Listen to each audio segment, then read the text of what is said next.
welcome back to Jason Unleashed. Hi, how's it going? Jason Carter here. Hope you guys are doing well. Thank you so much for being here. Welcome to the show. Glad to have you. Great show today because my guest is someone who is just a legend in the industry. He is Christopher Buckle, celebrity makeup artist who has painted and touched the faces of Hollywood's A-list and some of the most iconic people to ever grace the small screen, music, movies, you name it. He has done it, and he has stepped into the room. So let's bring in Mr. Buckle and get to know him and just get his story because he is amazing. The founder of his own eponymous brand, Christopher Buckle Beauty. We're going to talk about it all, you guys. We're going to talk about it all. Christopher, are you there? Can you see me? I can see you. Can you see me? Yes. Hi. Hold on. Let me turn you up. Boom. Do I sound okay? You're a bit echoey, but...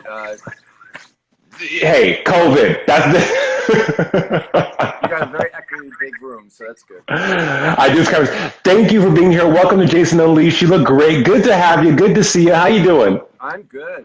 I'm actually, we had to make this a little bit earlier because I have to work earlier today. Right. Well, because you're booked and busy. Yeah, I'm busy. Thank God. You're busy. Hey, the blessings, man. Great to have you here. Christopher, first of all, I am honored to have you on the show because I'm a huge fan of your work. I have followed you for years. I have been a fan of everything you've done, from working with Mariah, of course, to Sheryl Crow, Madonna, Nina Dobrev, Lucy Liu, the list goes on and on. You have painted these people and have bestowed them with such beauty, and so it's great to have you here. 2020 has been a dumpster fire. How are you holding up? Yeah, it's a poop show, but it's, look, you do the best you can with what you got, and that's what we're all doing. So same here, I'm trying to keep it together and not eat too much and try to, I'm just trying to keep it together. And then look, that's all we can do. Your career, when I think about your career, Christopher, I think success, right? And success and accolades and just abundance. Let's start from the beginning because you have always been artistically inclined and have been doing makeup since you were a teenager growing up in Long Island, New York, Long Island, baby. Yeah. Yeah, I grew up doing makeup on myself. I was a punk in the 80s, and I was interested in acting and singing and doing lots of other things, but no matter where I went, people could see that I could paint a face. So people just offered me jobs, and all these amazing opportunities came up, and I just took them. I just kept saying yes, and then I just keep saying yes still. So here I am. Here you are. I think that's one of the cool things about this industry is that you just have to keep showing up, right? Just keep saying yes because that leads you on a road to success. Your first big job, though, Laura Mercier said, hey, Chris, come paint supermodel Kate Moss. Well, it was a weird event because I worked in an office at the time because I was like, I'm tired of being a gypsy. I was just in a new relationship and he was in the medical field. So I was just like, I just want to have a normal life. And so I got a job at the biggest makeup and hair agency in New York. And so I worked there for 3 years, helping represent Serge Lamont, Laura Mercier, Francois Nars, and Garin. And one day, Laura had she needed an extra set of hands on set. So I ran and I did it. And I thought I was going to be putting like oil on someone's legs or cleaning brushes or something. But I got there and Laura was like, Kate, this is Christopher. He'll be doing your makeup. Just use my makeup. Anything you need, anything you can't find, just let me know. And I had to do makeup. I had to do Kate Moss's makeup. And I was just like, okay, let's do this. And so opportunities, man, they hit you right in the face, and it's very easy to get scared and to back away. But the worst thing that happens is you screw up. Right. And it's fine. You just do the best you can and you move on. But I didn't screw up, and it started a career. A career that has spanned decades. I mean, you've worked with everyone: Christina, Erica Jane. I mean, like, we would take the whole show today to go through the list of such incredible faces that you have shrouded in beauty. Do you still get starstruck, though, Christopher? Do you still do you get nervous when you get hired on a gig after all these years of working with the top, the best? Do you still get butterflies sometimes? The weird thing is that I've been doing this now for 35 years. Mm-hmm. So, but really since 1996 is when it really kicked into high gear. But I grew up watching certain people like on television and stuff. So when I have to work with those people, those are the people that I'm nervous sometimes because I have memories. You know, it's like connected to my childhood and my family. And so when I did Cher's makeup, I was nervous because it also happened. It was another time. It was a weird opportunity. Like I was on set shooting Christina Aguilera's Lotus album cover in LA, and the phone rang, and it was Cher's assistant. She was like, "Can you come to Vegas?" And she was there, and I was like, "I'm on set right now." And they're like, "Well, we'll get you a ticket. We'll fly you out to Vegas tonight as soon as you're done." And so, but you have to just. I always say that success belongs to the people who are willing to be the most uncomfortable. Because success is not convenient. It's not cozy. It doesn't always feel good. So I just always remind myself that if it's comfortable, it's probably not the right thing to do. Right. Because it's not, Well, they say that. It's not going to push you forward. Sorry. Exactly. And no, you're fine. And pushing you forward, they say that, nothing, you grow outside of your comfort zone, I'm sure for yourself. But comfort zone also brings challenges. I mean, and again, your career, you have 35 years killing the game, Christopher. You've been hyper successful, but there's also peaks and valleys and ebbs and flows and challenges. What have been some of those challenges for you in your career that you've had to overcome? I mean, they're definitely there. I just don't pay too much attention to them. I'm one of those people that it's like, it really has to be a huge problem. But the challenges are just that, for instance, we're talking right now through a device. So that whole like social media thing has been a challenge. I'm a dinosaur in this business. Like I've been around since, Polaroids and stuff. So we used to take Polaroids on set, and now it's digital. And you could see the image beforehand. There's retouching now. We didn't really have advanced retouching when I started. You actually had to bring the shit out of a face and make it. Right. So it's just about keeping up with everything that's changing and try to integrate into it in the most honest way that you can. I think that those are probably the challenges that I face more than any, because my attitude in my business is, look, there's lots of brands of ketchup on the shelf, and whoever wants you, whoever likes what you got to offer, they're going to hire you, and you can't really get in your head about who doesn't hire you. Right. So no, you just can't do that to yourself. It's like, I'm good. You're very good. You said the challenges are digital, and you said you are a dinosaur. They said people in the comments like, we love dinosaurs, but with social media, as you mentioned, there's a whole new crop of social media influencers. I liken you to being one of the original beauty influencers, but now we have YouTube, and with millions of subscribers, that there's a lot of drama in the beauty industry now that comes with just the foundation of doing makeup. There's also it's like a reality show every other week. What do you make of how the beauty industry has changed with these younger artists, and how is it different as far as, I guess I would say, morals and values were back when you were coming up? Do you think there's a stark difference? There is, because when I was beginning in the business, and for most of my career, people like, oh boy, water. But the people that were behind the scenes, like me and the hairdressers and the photographer, like we were all supporting the star. We were not interested in being stars. We knew our place. Once you get in the place where you're trying to get people's attention on yourself and not your subject, I think there is a conflict. Because you're compromising your craft at that point. Because my job as a makeup artist is to help that woman shine as brightly and vibrantly as possible.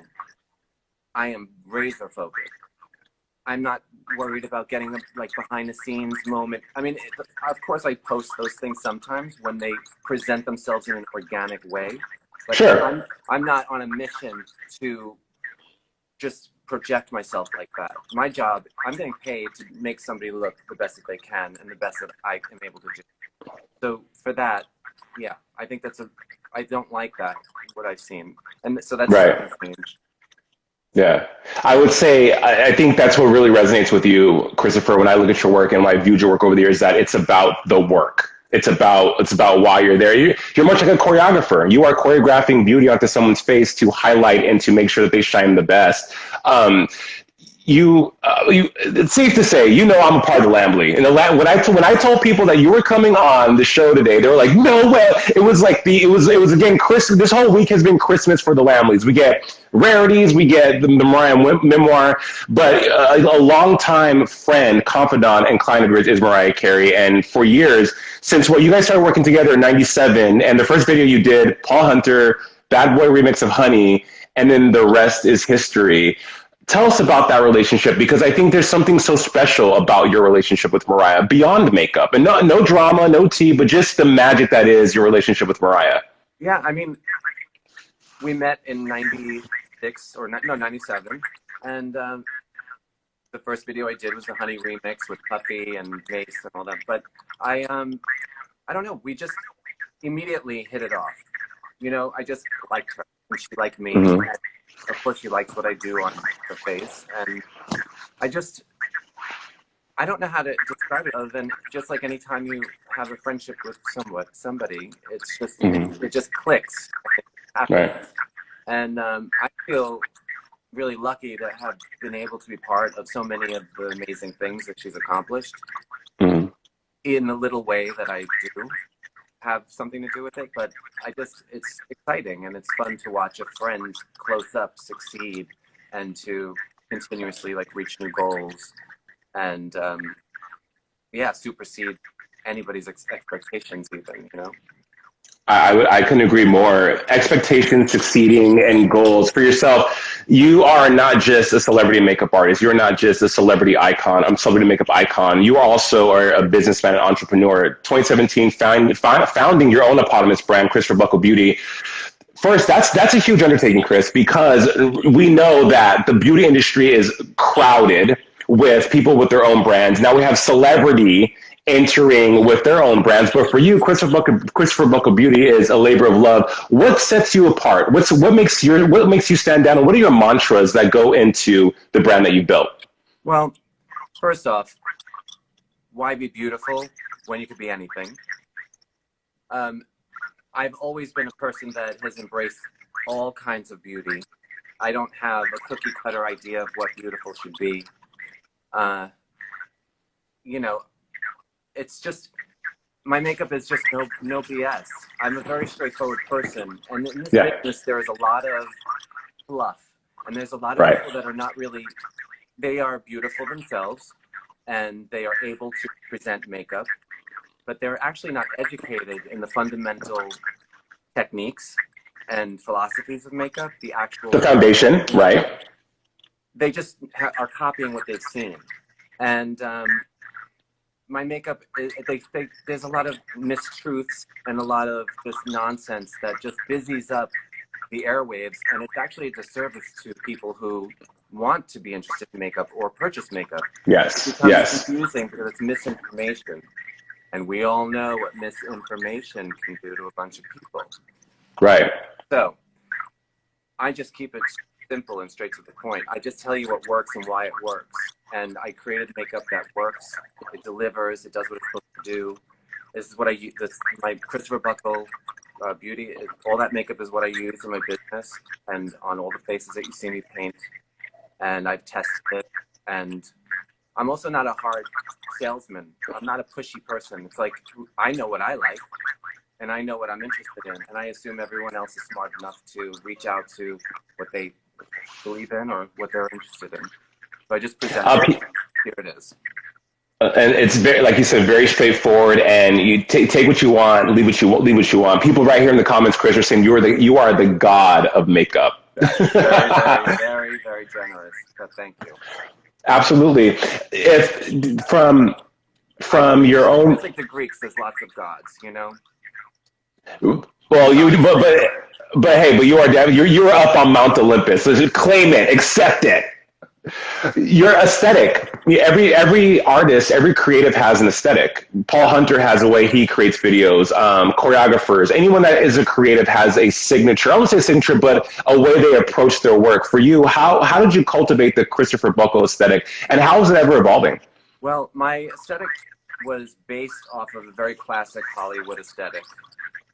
Symmetry and like built-in glamour. I always like to approach a face so that I'm not one to paint a lot of lines on a face or really obvious color.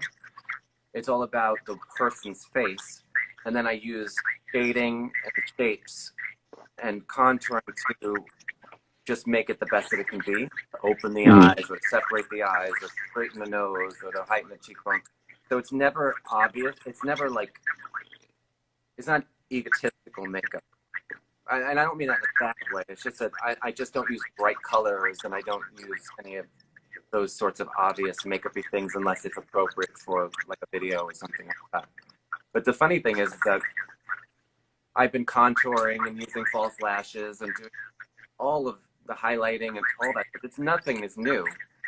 And I've been doing that for 30-something years, and I used to get made fun of it for it. Really? People would make fun of me for doing all those things.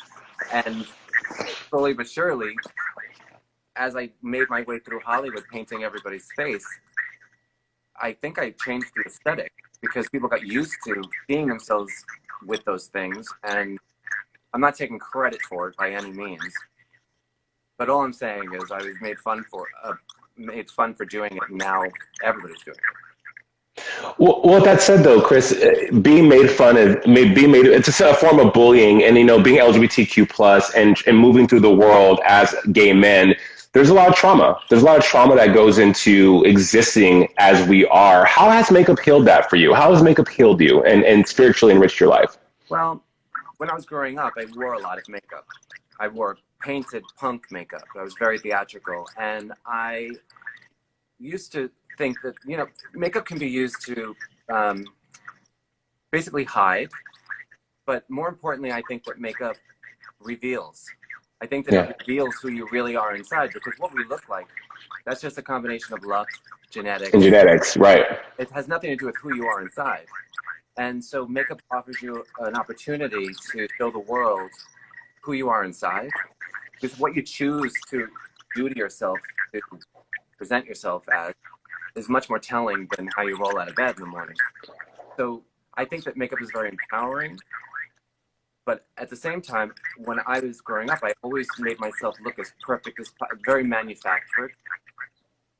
And I realized as an adult that it was because plastic doesn't feel. So I was trying to make myself look like a doll almost. And but as an adult, I realized I was probably just creating separation also as protection. Right. But but I'm not afraid of a bully, by the way, because I grew up being bullied, and I take them on full out. You can't say anything bad on my posts, because I'm going to come for you. I'm not going to ignore you. I'm going to come for you. And I try to be clever, but I hate a bully. Same. And the reason why I stand up to them is because I could take it. You could bring anything on to me. I've been through it all. But I don't want that same person that's bullying me to always think that there's no repercussion. Like I think that it's important to fight for what's right. Right. And you've done that, and I just want to take this moment to thank you for standing in solidarity with Black Lives Matter and for protesting and being an ally in any capacity that you can, because it's not being an ally and protesting. There's many ways you can do that, and you have done those things. So thank you very much for that, Chris. It's seen, it's not unnoticed, and it's much appreciated. If you weren't doing makeup, though, KB, what would you be doing? Like, what else could you imagine? Could you imagine yourself doing anything else? I'm a creative person, so I could probably do interior design. I've done that in the past. I don't know. I mean, I've been asked that question quite a bit. I don't know. I could maybe have a bakery. Do you like to bake? Yeah, I love baking. See, I can't even make I can't make popcorn right, bro. You're way ahead of the curve than I am. So you'd be a baker, but you would still be doing something creative. Yeah, always creative, always. Yeah.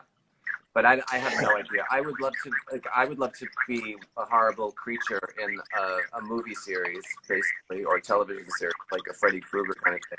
Just a ton of prosthetic makeup, and just I think that would be the most fun I would ever have in my life. But, Well, when are we going to get more KB music? I mean, you were a singer. You wanted to have a music career. I mean, you have access to people who can help you with that, Chris. When are we going to get the music? I had a single in 1991, and I think that was probably it for me. At this age, I don't think that we need to be singing. No, no. See, look, you're going back on your mantra. If it's possible, you can make it happen. I feel like we need to resurrect that. It's true, but I just think that I probably make a better living through Fair enough, man. Fair enough. I know what it's like to hear a really amazing voice, like all the time, and I don't have that. And I also believe that it's your responsibility as a person to let other people shine. Don't clutter the stage with mediocrity. Okay. No matter what the job is, if you're not going to try to be your absolute best, and if you recognize yourself as not really being great, step back and find something that you're great at. That's a word. KB, it takes courage to be able to do that, especially now in a time where everyone's like, look at me, look what I'm doing with social media, right? Where it's just, you can create these falsehoods and you can create this highlight reel that isn't real. I think it takes more strength to do that, to say, you know what, I'm not the best person for the job, than to persevere and try to make yourself the best person for the job. But then people disagree. People say, no, you go hard or go home. It's like, how do you choose? I guess to each their own, right? To each their own. Yes, but when it comes to creative things, or, like physical things, like doing backflips and stuff, you're either really good at it or you're just really not. And I think that you're taking opportunity away from somebody that's great by using up that space and that airtime, with mediocrity. Yeah. And everybody should be experiencing themselves at the greatest level that they can. So if you aren't great at something, there is something you're great at, and you have to find what that is. Sure. So yeah. Shine, and then you're amazing. There you go. 2020 has taught us a lot of things about the world, about community, about love, about being human. Individually, though, it's also teaching us things about ourselves that we may have not had the opportunity to learn or even wanted to learn. For you, you're probably never at a standstill, but in those quiet times this year in 2020, what have you learned about yourself, Christopher? What has surprised you, or has anything surprised you? The thing is that I normally don't get a chance to be quiet with myself and to think. So I kind of reassessed some things. Like, I had time to think about life. And normally I'm just going. And you just find yourself doing what you're supposed to do. And you're not really thinking about whether or not you actually want to do it. Right. So I learned that there's parts of my life where I'm shifting. I'm shifting the amount of energy that I give certain things versus other things, and creating a little bit more balance. Because if all you do is work, then all I am is a makeup artist. Yeah. So I don't want to just be a makeup artist. There's lots to me, and I need to have time with friends and with loved ones so that I can experience those things about myself, So less work, maybe. It sounds like you're finding more balance, maybe less work, more balance. Yeah, exactly. Because there's things that, of course, I'm just saying no to things that I don't have to do. Right. There's no filler on my schedule. I'd rather have a day off. And you've earned that. There's power, one, in saying no, and two, I think when you've had a career like yours, you get to say no and be okay with it. You get to be like, I'm good, right? Well, you have to, there's a scene in Mommy Dearest where Joan Crawford's like, I might as well have MGM stamped on my ass or whatever. But it's like the same thing. It's like, I might as well have Hollywood stamped on my ass if I don't have any time for myself. Yeah, right. I think again, balance is key, and and I think you're very fortunate to be able to have those moments and learn that, because people go their whole lives and never get there. They never get there, and they run themselves into the ground, and their legacy is, I gave of my life to something that sometimes doesn't value you. This industry doesn't really value talent the way it should. You know, like you bust your ass and you're so discarded easily, no matter what you bring to the table. Well, the thing is, like I've been in this business a very long time, and I have seen many people die that do what I do. Mm-hmm. Suicide, overdose, sickness, whatever the case may be. But we miss birthdays, holidays, funerals, weddings, christenings, you name it. Like you're working and you're missing all of these important things from your life. And then and then you die, and then there's a 3-word quote in the newspaper from somebody that you've done makeup on, and then the next day someone else is hired. Right. Because the show, right. I've actually was hired to do a cosmetic commercial a few days after a fellow makeup artist passed away tragically. And I was there, and this is somebody who they had a very strong connection with, affiliated with that makeup artist. And it was like nothing happened. There I was, just another makeup artist coming in and doing the job, and that just really clicked in with me. Yeah, and it's true. It happens day over day, and this business works like no other. But also, it's cruel and relentless like no other. So again, I'm glad, a jewel, a gem, that you were able to see that in your life and be able to apply that in your life of valuing time, family, what really matters. As I said earlier, Chris, you have shrouded so many people in beauty and such incredible times in their lives, times of triumph, success, monumental achievement. You have been there for that, for yourself, for your triumphs and your achievements. What stands out to you that validates your genius as a makeup artist, as a person in your career? Are there any just really definitive moments where you look back and think like, yeah, I am so good at what I do. I deserve to be here, and this meant so much to me? I never think that I'm so good, because I think there's a lot of danger in that. Okay. I don't think any artist that thinks that they're great is probably not that great. Because I think that it's an art form is always changing, so it's always about reaching to be better. And so every face I ever paint, I'm never like, that's perfect. I'm always like, ooh, if I only... So I think that the thing I'm most proud about is my longevity. And longevity in this business speaks volumes. And there's so many unspoken things that go along with longevity, like how you deal with people, relationships, how professional are you? Are you on time? Are you consistent? Everybody gets lucky and gets the face down, here and there, but when you consistently deliver underneath really challenging pressures, time constraints, environmental conditions. So ultimately, I think that that's what I'm most proud of. I've been really lucky to have some amazing, amazing moments that I've shared, but they're like secondhand experiences, because they're not, I'm there, but I'm sharing someone else's experience. So I might be at dinner with a prince. I might be talking to Prince. I could be at a party, just like in these really intimate settings with incredible people, and they're all amazing, but it's also someone else's moment that I'm kind of tapping along for often. So, but I take it all in. You take it all in. Well, we've been taking you all in today. I know you have very limited time. I'm so thankful to you, Chris. Thank you so much for being here. An honor and a pleasure. As someone who is, as I said, huge fan of your work, beyond being part of the Lamley, loved everything you've done, all the faces you painted, Blake Life, just the list goes on, and your work speaks for itself. And I'm glad you touched on longevity, because I think in this business, you can always cash a check. You can always find a job, but to consistently be able to do that and make a living and love and do what you do daily, that's true success. And you, my friend, are a success. Christopher Buckle, everyone. So good. They can go to www.christopherbucklebeauty.com and pick out and get into all the product, yeah? Yes, check it out. And there's lots of sales going on, so you can get more for less. What's More for less. Have a great day, Christopher. Thank you so much for being here, man. Thank you, Jason. I got to go do Mariah's makeup right now. So will you tell her I said hi? I will. I will tell her that you say hi. Awesome, buddy. All the best. Have a great day. Talk soon. Thank you. Bye. Bye. Nice to meet you. Bye. Bye, everyone.